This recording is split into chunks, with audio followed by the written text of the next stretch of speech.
When we're starting out on the idea of a new character, we're looking at a lot of the opportunity spaces for a character, and a lot of it's like, what don't we currently have within Valorant?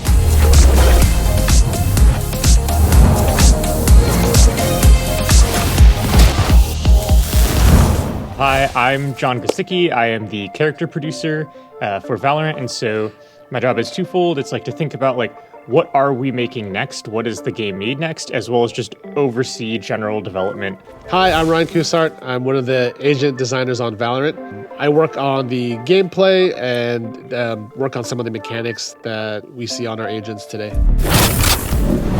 When we're starting out on the idea of a new character, we're looking at a lot of the opportunity spaces for a character, and a lot of it's like, what don't we currently have within Valorant? And that's going to be a mix of like design, thematic, art, narrative, like everything put together. It takes us about anywhere from 10 to 14 months to make an agent. Any faster than that, we start to lose like a cohesiveness with the character.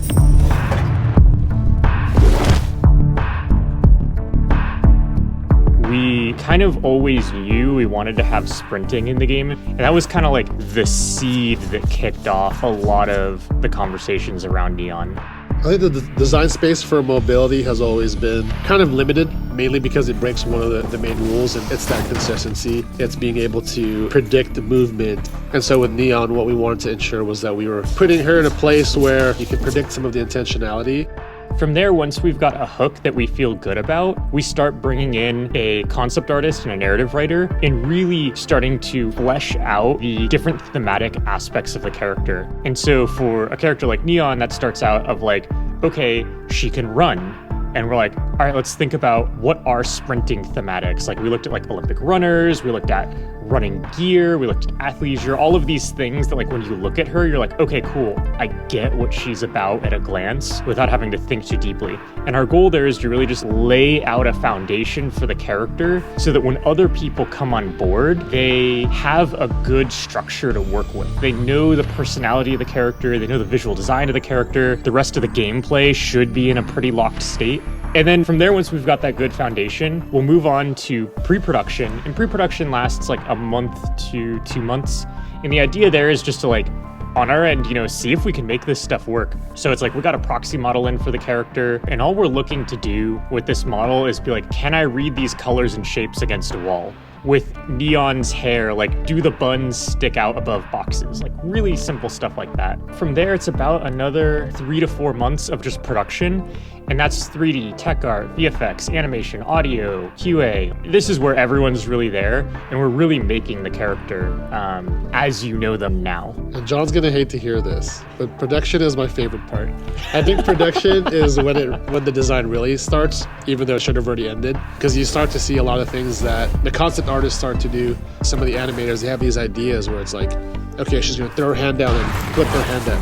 And so when you start to see those animations, you're like, okay, we'll make it instant. Like it'll come up as one big explosion. Though the direction's already locked, there's a couple of those pieces like that give you those levers when you balance. Seeing that stuff come in is so inspiring. Overall, when we start getting production elements in, it's always just a collaboration around like, when we see this for the first time, how does it feel? Because a lot of times when we're playing pre-production, it's all like us taking stuff from other characters and throwing it together and seeing how it feels. But this is the first time we'll see it for real.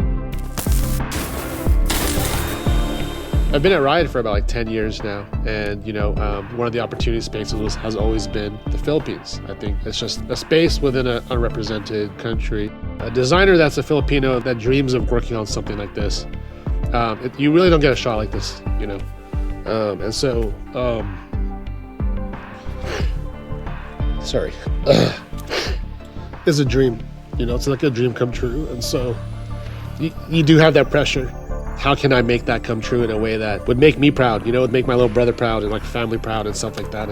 And just gamers across the world, there's a lot of Filipino gamers out there that are looking for something to attach to. You want to find that agent that's yours, or that you can say, I'm that. So for Neon, we're kind of looking at, is she doing the things she wants to be doing? Is her wall creating safety? Is her relay bolt actually allowing her to follow up on kills? Is the sprint letting her break timings?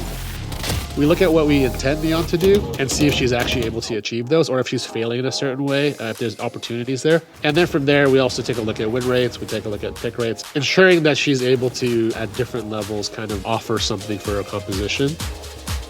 Every agent should make you think about the game in a different way. And it's like the way you're approaching an angle should be different when a new agent is introduced. The way you're approaching a plant or a post-plant scenario, all of these things should change when new agents are there. Running with Neon made you think about like when to be holding an angle or how to think about the sound she's making. Like that was all intentional and part of the goal.